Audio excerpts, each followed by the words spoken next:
नमस्कार प्यारे साथियों, स्वागत है आप सभी का एक बार फिर से आपके प्यारे study channel are study find for. दोस्तों, इस वीडियो में हम लोग जानेंगे पार्लियामेंट ऑफ इंडिया यानी कि भारतीय संसद के बारे में और लास्ट में इससे रिलेटेड कुछ क्वेश्चंस भी देखेंगे। तो चलिए दोस्तों स्टार्ट करते हैं। सबसे पहले देखिए कि भारतीय संसद के 3 अंग होते हैं: लोकसभा, राज्यसभा और राष्ट्रपति। लोकसभा को संसद का निम्न सदन कहा जाता है, राज्यसभा को संसद का उच्च सदन कहा जाता है और जो राष्ट्रपति है वो देश की सरकार का संवैधानिक प्रमुख होता है, साथ ही देश का प्रथम नागरिक भी होता है। देखिए, एग्जाम में पूछा जाता है कि भारतीय संसद के बारे में किस अनुच्छेद में बताया गया है। तो दोस्तों, अनुच्छेद 79 में बताया गया है भारतीय संसद के बारे में। उसी तरह से राज्यसभा के बारे में बताया गया है अनुच्छेद 80 में, और अनुच्छेद 81 में बताया गया है लोकसभा के बारे में। इन तीनों अनुच्छेदों को याद रखने के लिए मैंने एक ट्रिक बनाई है। तो देखिए वो ट्रिक क्या है। वो ट्रिक है सरल। क्या ट्रिक है?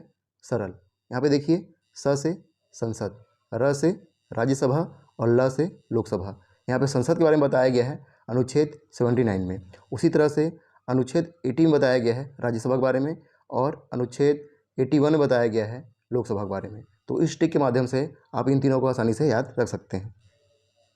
इसके अलावा आपको ध्यान रखना है कि भारतीय संविधान में संसदीय प्रणाली जो है ब्रिटिश संविधान से ली गई है। कहाँ से ली गई है? ब्रिटिश संविधान से ली गई है। और भारत का संविधान जो है दुनिया के सभी लिखित संविधानों में सबसे लंबा संविधान है। तो दोस्तों, भारतीय संसद के 3 अंग होते हैं: लोकसभा, राज्यसभा और राष्ट्रपति। और इस वीडियो में हम लोग लोकसभा और राज्यसभा के बारे में डिटेल में देखेंगे। साथ ही राष्ट्रपति के लिए मैं एक अलग वीडियो अपलोड करूँगा। सबसे पहले हम लोग देखेंगे लोकसभा के बारे में। देखिए, लोकसभा के कई सारे नाम हैं, जैसे कि इसको संसद का निम्न सदन कहा जाता है, संसद का अस्थायी सदन कहा जाता है, संसद का लोकप्रिय सदन भी कहा जाता है, और जनता का सदन यानी कि हाउस ऑफ द पीपल भी कहा जाता है। लोकसभा के सदस्यों का कार्यकाल 5 वर्ष का होता है। कितना होता है? 5 वर्ष का होता है। और दोस्तों, इनका चुनाव जो है प्रत्यक्ष निर्वाचन द्वारा होता है। कैसे होता है? प्रत्यक्ष निर्वाचन द्वारा इनका चुनाव होता है, यानी कि जनता द्वारा इनका चुनाव किया जाता है। और दोस्तों, लोकसभा के सभी सदस्य मिलकर निर्वाचित सदस्यों में से ही एक अध्यक्ष और एक उपाध्यक्ष का चुनाव करते हैं। लोकसभा जो अध्यक्ष है वो सदस्यों का मुखिया होता है, साथ ही साथ विशेषाधिकारों का रक्षक होता है। क्या होता है? सदस्यों का मुखिया और विशेषाधिकारों का रक्षक होता है। साथ ही साथ यहाँ पे एक इंपॉर्टेंट क्वेश्चन बनता है कि संसद के संयुक्त बैठक की अध्यक्षता कौन करता है। तो दोस्तों, संसद के संयुक्त बैठक की अध्यक्षता करता है लोकसभा अध्यक्ष। साथ ही दोस्तों, अगर लोकसभा अध्यक्ष किसी कारणवश अनुपस्थित है तो उसकी अनुपस्थिति में जो लोकसभा के उपाध्यक्ष होते हैं उनके द्वारा सदन की अध्यक्षता की जाती है। अगर बात करें कि लोकसभा के सदस्यों की योग्यता कितनी होनी चाहिए, तो देखिए दोस्तों, जो लोकसभा के सदस्य होते हैं उनकी क्या क्या योग्यताएं होनी चाहिए। पहला है कि वह भारत का नागरिक होना चाहिए, और दूसरा कि उनकी न्यूनतम आयु क्या होनी चाहिए? 25 वर्ष होनी चाहिए। ठीक है, न्यूनतम आयु 25 वर्ष होना चाहिए और वह भारत का नागरिक होना चाहिए। आगे देखते हैं कि लोकसभा के पहले अध्यक्ष कौन थे। लोकसभा के पहले अध्यक्ष थे जीवी मावलंकर। ठीक है, जीवी मावलंकर जो है लोकसभा के पहले अध्यक्ष थे। साथ ही लोकसभा की पहली महिला अध्यक्ष कौन थी? लोकसभा की पहली महिला अध्यक्ष थी मीरा कुमार। कौन थी? मीरा कुमार। और वर्तमान में लोकसभा अध्यक्ष कौन है? वर्तमान में लोकसभा अध्यक्ष है ओम बिरला। ठीक है, ओम बिरला जो वर्तमान में लोकसभा अध्यक्ष है। लोकसभा में एक और महत्वपूर्ण पद होता है जो कि है प्रोटेम स्पीकर। अब देखिए, प्रोटेम स्पीकर कौन होते हैं? तो दोस्तों, आम चुनाव के बाद राष्ट्रपति जो है लोकसभा के सबसे वरिष्ठ सदस्य को, ठीक है, राष्ट्रपति द्वारा लोकसभा के सबसे वरिष्ठ सदस्य को प्रोटेम स्पीकर के रूप में नियुक्त किया जाता है। और इनका कार्य क्या होता है? प्रोटेम स्पीकर का कार्य होता है जो लोकसभा का अध्यक्ष होता है उसका चुनाव और नवनिर्वाचित सदस्यों का शपथ ग्रहण कराना। ये क्या होता है? प्रोटेम स्पीकर का कार्य होता है। ठीक है, स्पीकर का चुनाव करवाना और नवनिर्वाचित सदस्यों का शपथ ग्रहण कराना, ये क्या है? प्रोटेम स्पीकर का कार्य होता है। आगे बात करते हैं लोकसभा के सदस्यों की संख्या के बारे में। तो देखिए दोस्तों, लोकसभा में अधिकतम सदस्य जो है 552 हो सकते हैं। कितने हो सकते हैं? 552। और इसमें से 550 का चुनाव किया जाता है, यानी कि अधिकतम इतने चुने जा सकते हैं 550। और 2 जो है आंग्ल भारतीय समुदाय से राष्ट्रपति द्वारा मनोनीत किए जाते हैं। ठीक है, 2 जो है आंग्ल भारतीय समुदाय से राष्ट्रपति द्वारा मनोनीत किए जाते हैं। हालांकि संविधान संशोधन 104 के अंतर्गत आंग्ल भारतीय समुदाय का आरक्षण अब खत्म कर दिया गया है, यानी कि अब इनका मनोनयन नहीं होता है। तो जो 550 सदस्य जो अधिकतम चुने जा सकते हैं उनमें से 530 का राज्य से चुनाव होता है। ठीक है, 530 जो है राज्य से चुने जाते हैं और 20 जो है केंद्र शासित प्रदेशों से। तो देखिए, लोकसभा में वर्तमान सदस्यों की संख्या कितनी है? 543। कितनी है? 543। पहले 545 हुआ करते थे, लेकिन जो है 2 आंग्ल भारतीय समुदाय जो राष्ट्रपति द्वारा मनोनीत किए जाते थे, उनका आरक्षण अब क्या कर दिया गया है? खत्म कर दिया गया है। तो वर्तमान में सदस्य संख्या कितनी है? 543, जिसमें से 524 जो है राज्य से चुने जाते हैं। कितने चुने जाते हैं? 524 का चुनाव जो है राज्यों से होता है और 19 जो है केंद्र शासित प्रदेशों से चुने जाते हैं। ठीक है, 524 राज्यों से और 19 जो है केंद्र शासित प्रदेशों से चुने जाते हैं। आगे बात करते हैं राज्यसभा की। देखिए, राज्यसभा को संसद का उच्च सदन कहा जाता है, साथ ही साथ संसद का स्थायी सदन भी कहा जाता है। और दोस्तों, जो राज्यसभा होता है उसके सदस्यों का कार्यकाल 6 वर्ष का होता है। कितना होता है? राज्यसभा के सदस्यों का कार्यकाल होता है 6 वर्ष का। राज्यसभा के सदस्यों का चुनाव अप्रत्यक्ष रूप से किया जाता है। यहाँ पे आप चेंज कर लीजिएगा, ये राज्यसभा है, गलती से प्रिंट मिस्टेक हो गया है। राज्यसभा के सदस्यों का चुनाव अप्रत्यक्ष रूप से किया जाता है, यानी कि इनका चुनाव जो जनता द्वारा नहीं किया जाता है। इनके द्वारा किया जाता है? राज्य विधानसभा के सदस्यों द्वारा इनका चुनाव किया जाता है। राज्यसभा एक स्थायी सभा है और इसका विघटन नहीं होता है। ठीक है, राज्यसभा क्या होता है? एक स्थायी सभा होता है और इसका विघटन नहीं होता है। लेकिन प्रत्येक 1/3 सदस्य जो है, प्रत्येक 1/3 सदस्य हर दूसरे वर्ष में सेवानिवृत्त होते हैं। ठीक है, प्रत्येक 1/3 सदस्य जो है हर दूसरे वर्ष में सेवानिवृत्त हो जाते हैं। और दोस्तों, बात करते हैं कि राज्यसभा के सदस्यों की योग्यता क्या क्या होती है। तो राज्यसभा के सदस्यों की योग्यता क्या होनी चाहिए? भारत का नागरिक होना चाहिए और न्यूनतम आयु कितनी होनी चाहिए? न्यूनतम आयु होना चाहिए 30 वर्ष। ठीक है, न्यूनतम 30 वर्ष की आयु होना चाहिए और भारत का नागरिक होना चाहिए। उसका देखते हैं राज्यसभा के सभापति के बारे में। राज्यसभा के सभापति के बारे में देखते हैं। तो दोस्तों, भारत का जो उपराष्ट्रपति होता है वह राज्यसभा का पदेन सभापति होता है, यानी कि जो भारत का उपराष्ट्रपति होता है वही क्या होता है? राज्यसभा का सभापति होता है। इनका कार्यकाल कितना होता है? 5 वर्ष का। ठीक है, 5 वर्ष का कार्यकाल होता है और सभापति के रूप में राज्यसभा की कार्यवाहियों और सदन के अनुशासन के लिए उत्तरदायी होते हैं। ठीक है, ये इनका कार्य है। बात करते हैं राज्यसभा के उपसभापति के बारे में। तो राज्यसभा के उपसभापति का चुनाव जो है राज्यसभा के सदस्यों द्वारा किया जाता है। ठीक है, राज्यसभा में उपसभापति का चुनाव जो है राज्यसभा के सदस्यों द्वारा किया जाता है और जो उपसभापति होता है वह सभापति की अनुपस्थिति में उनके कार्यों का निर्वहन करता है। कुछ इंपॉर्टेंट पॉइंट्स देखते हैं। राज्यसभा के प्रथम सभापति कौन थे? तो दोस्तों, राज्यसभा के प्रथम सभापति थे डॉक्टर सर्वपल्ली राधाकृष्णन। ठीक है, डॉक्टर सर्वपल्ली राधाकृष्णन जो है राज्यसभा के प्रथम सभापति थे, यानी कि हमारे देश के प्रथम उपराष्ट्रपति थे। और वर्तमान में सभापति कौन है? वर्तमान में सभापति है जगदीप धनखड़। ठीक है, वर्तमान में सभापति यानी कि हमारे देश के उपराष्ट्रपति हैं जगदीप धनखड़। आगे बात करते हैं राज्यसभा में सदस्यों की संख्या के बारे में। तो देखिए, राज्यसभा में सदस्यों की अधिकतम संख्या कितनी हो सकती है? 250। कितनी हो सकती है? 250, जिसमें से 238 का अप्रत्यक्ष रूप से चुनाव किया जाता है। किनके द्वारा किया जाता है? जो राज्य के विधानसभा होते हैं उनके विधायकों द्वारा इनका चुनाव किया जाता है। और 12 सदस्य जो है राष्ट्रपति द्वारा मनोनीत किए जाते हैं। कितने? 12 सदस्य राष्ट्रपति द्वारा मनोनीत किए जाते हैं। वर्तमान में सदस्य कितने हैं? 245। ठीक है, 245 वर्तमान में सदस्य हैं, जिसमें से 233 का अप्रत्यक्ष रूप से चुनाव किया जाता है, 233 का अप्रत्यक्ष रूप से चुनाव किया जाता है और 12 जो है राष्ट्रपति द्वारा मनोनीत किए जाते हैं। एक और इम्पॉर्टेंट बात, जो ये 12 सदस्य राष्ट्रपति द्वारा मनोनीत किए जाते हैं वे जो हैं कला, साहित्य, विज्ञान और समाज सेवा के क्षेत्र में उनके ज्ञान के आधार पर नामित किए जाते हैं।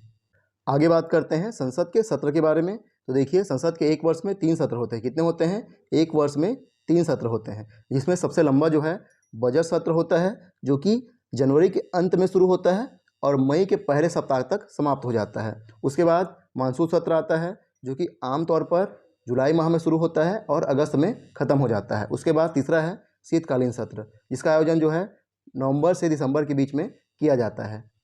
साथ ही एक और इम्पॉर्टेंट बात कि संसद के जो कोई भी 2 सत्र होते हैं उनके मध्य जो है 6 माह से अधिक का अंतराल नहीं होना चाहिए, ये आपको ध्यान रखना है।